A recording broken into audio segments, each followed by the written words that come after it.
Hi guys, Chelsea Vale here with another parenting tip. I get asked a lot about stubborn kids. I always hear from parents, my child is really stubborn, they never listen, they never want to do what I tell them to do. Sometimes I have to tell them 14 times and I end up yelling by the end of it because they just don't want to listen.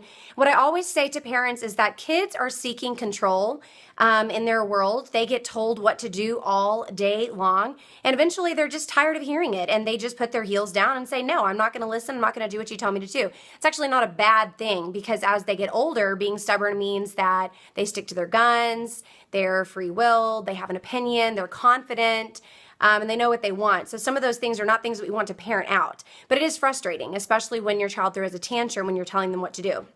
So the rule of thumb with love and logic is the more control you give away, the more control you keep. And a lot of people who follow love and logic think, well, that's just being permissive, but it's actually not. What you're doing is you're giving child choices throughout the day about everything that they have a choice about.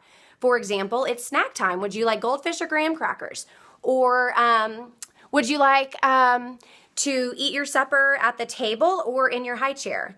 Would you like to take a bath upstairs or downstairs? It's time to potty. Would you like me to put you on the potty or would you like to get up there yourself with your stool? You see how there's a lot of choices there, so the child feels like they're in control, but really the parent is setting the stage for the choice, and you've got to be okay with every choice that you give. Oftentimes you can use choices when you're trying to change a problem behavior. So it might be if you choose to make that sound, you're choosing to go to your room. If you choose to hit that friend, you're choosing to leave the party. So you're giving the child choices and you're letting them know your actions are the way that you choose your consequences. And when you choose correctly, your life can be a whole lot easier.